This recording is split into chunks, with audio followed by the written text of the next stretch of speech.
पटाखों का धंधा चौपट होने के बाद गांव वालों ने तो धंधा करने से तौबा कर लिया था, मगर हमारे झोलामल चाचा की तो आदत पड़ गई थी असफल धंधों के नए नए प्रयोग करने की। एक सुबह मीनापुर गांव के बाजार में झोलामल चाचा घोंचू और भोंदू के साथ टहलते हुए बातें कर रहे थे। छोड़ो कल की बातें, कल की बात पुरानी, नए दौर में लिखेंगे मिलकर नए धंधे की कहानी। क्या समझे घोंचू भोंदू? समझ गए सेठ जी, धंधा डूबे तो डूबे पर दिमाग की कबड्डी नहीं रुकनी चाहिए। हाँ, इतना गहरा घाटा होने के बाद भी आप इतने ठंडा ठंडा कूल कूल कैसे हैं सेठ जी?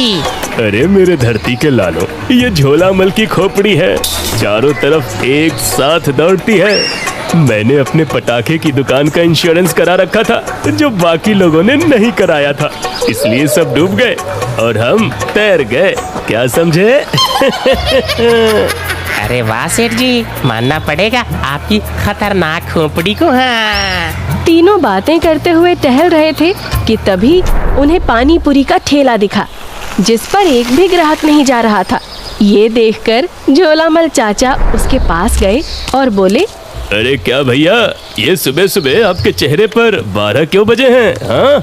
अरे क्या बताऊं बाबूजी, हम हैं घनश्याम और हैं बड़े परेशान। हमने एक सेठ जी से 2000 रुपए उधार लेकर ये धंधा खोला था। धंधा चला नहीं, मैं उसके पैसे वापस नहीं कर पाया तो अपना ठेला ही उसके पास गिरवे रख दिया। अब आज पैसे देने की डील थी जो मैं नहीं दे पाया। सेठ कभी भी आता होगा पैसे लेने, अब आज या तो वो ठेला ले जाएगा या फिर पैसे, इसलिए दुखी हूँ। उसकी बातें सुनकर झोलामल चाचा का दिमाग 5G की तेजी से दौड़ने लगा।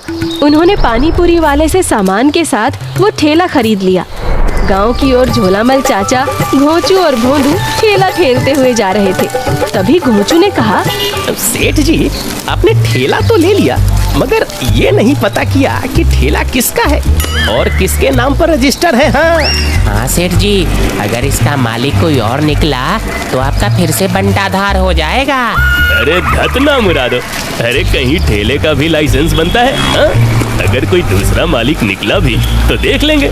वैसे भी ये मीनापुर है, यहाँ सारे धंधे 2 नंबर के ही चलते हैं। क्या समझे? अगले दिन सुबह सवेरे मीनापुर के चौराहे पर झोलामल चाचा का ठेला नई डेंटिंग पेंटिंग के साथ लग चुका था और घोंचू भोंदू झोलामल चाचा की बताई मिलावटी रेसिपी से पानी पूरी तैयार कर रहे थे। उधर गांव की चौपाल में उनके ठेले की चर्चा शुरू हो चुकी थी। अरे मुझे तो उड़ती खबर मिली है कि झोलामल जबरन किसी का ठेला ठेल के लाया है सिर मुड़ा के। बूढ़ी बाबा, ये तो लेटेस्ट न्यूज है, वायरल करना पड़ेगा। अरे वो ठेला जबरन लाया हो या मर्जी से, एक बार तो 10-20 गो पानी पूरी अंदर डाल के देखना ही ना चाहिए। गांव के लोग झोलामल चाचा के ठेले की पानी पूरी का स्वाद लेने के लिए चौराहे की ओर चल पड़े। झोलामल चाचा के ठेले पर लोगों की भीड़ लग चुकी थी। सभी उनकी पानी पूरी का स्वाद लेते हुए बातें कर रहे थे। उधर खबरी लाल पानी पूरी मुंह में डालते हुए वीडियो बना रहा था। बूढ़ी बाबा, मीनापुर गांव में खुल गया है झोलामल चाचा का पानी पूरी। वो भी आपका खोबरी लाल खा के पानी पूरी देगा, खोबोर पूरी पूरी माछ खा के। अरे बाप रे, ए भैया, इसका पानी तो बहुत झन्नाटेदार है। अरे कानों से धुआं निकल गया जी। अरे चाचा देखना, सीटी मत मारने लग जाना है। हाँ, वरना ठेला चल पड़ेगा सीटी सुन के। अरे खाइए और खाइए। वैसे भी किसी महापुरुष ने कहा था कि जिंदगी का मजा तो खट्टे में है।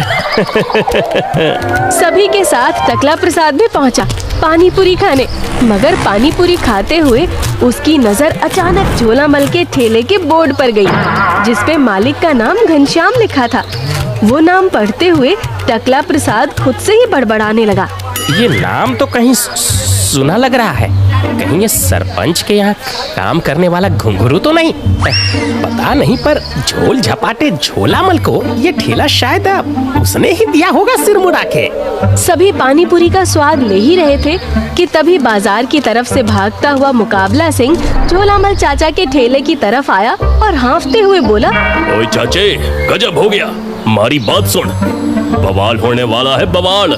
सभी चौकन्ने होकर मुकाबला सिंह की बात सुनने के लिए पलटे कि तभी वहाँ साइंटिस्ट पगला आ गया। उसके हाथ में एक बड़ा सा स्प्रे था जिसे उसने पहुँचते ही मुकाबला सिंह पर छिड़क दिया। मुकाबला सिंह की आंखें बड़ी हो गई और वो किसी मूर्ति की तरह चुपचाप खड़ा हो गया। फिर साइंटिस्ट पगला ने हंसते हुए कहा, अयो, ये बातें बुलाने का स्प्रे जी। किसी का यादाश्त कितना भी तेज हो, ये झटपट बुलाएगा जी। अब मुकाबला पहलवान की बात राज की राज रहेगी जी। उसकी इस बात पर सभी उसे कोसते हुए कहते हैं, अरे पगले, तुझे यही समय मिला था स्प्रे मारने का। तू पगला का पगला ही रहेगा। अगले दिन टकला प्रसाद सुबह सवेरे सरपंच की कोठी पर पहुंच चुका था। उतनी सुबह सरपंच अपनी मुर्गियों को दाना डाल रहा था। और खा, गाँव वाले खा रहे, मैं भी खा रहा, तू भी खा गारंटी के साथ। सरपंच जी, वो ठेले पर घनश्याम का नाम लिखा है, कहीं वो अपने घुंघरू का ठेला तो नहीं? टकले, तू बड़ा ही भोला है। अरे ठेला जो भी ठेलने लगा, ठेला उसका हो गया। अब वो घनश्याम हो या राधे श्याम हो या झोला मल हो, गारंटी के साथ। और अगर तुझे सच में जानना है कि ठेला किसका है तो मैं बता सकता हूँ। हाँ, मुझे जानना है सरपंच जी, ताकि मैं झोला मल का धंधा चौपट कर पाऊँ सिर मुड़ा के। तो फिर ठीक है, मेरी 3 मुर्गियों में से अगर तू एक भी पकड़ लेगा तो मैं तुझे ठेले के असली मालिक का नाम पता बता दूंगा, गारंटी के साथ। ये कौन सी बड़ी बात है? जब मेरे लंबे लंबे केस थे मैंने ना जाने कितनी जूं पकड़ी है अपने हाथों से।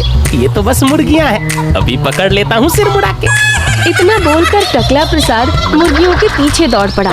मुर्गियां कभी इधर कभी उधर भागती, पर टकला प्रसाद गिरते पड़ते उनके पीछे दौड़ता रहा।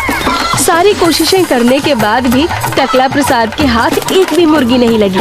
आखिरकार उसने हार मानते हुए एक बड़े से कीचड़ भरे गड्ढे में छलांग लगाते हुए अपनी हार मान ली। गाइस, वीडियो अच्छे लगे तो लाइक एंड सब्सक्राइब कर दीजिए। धन्यवाद।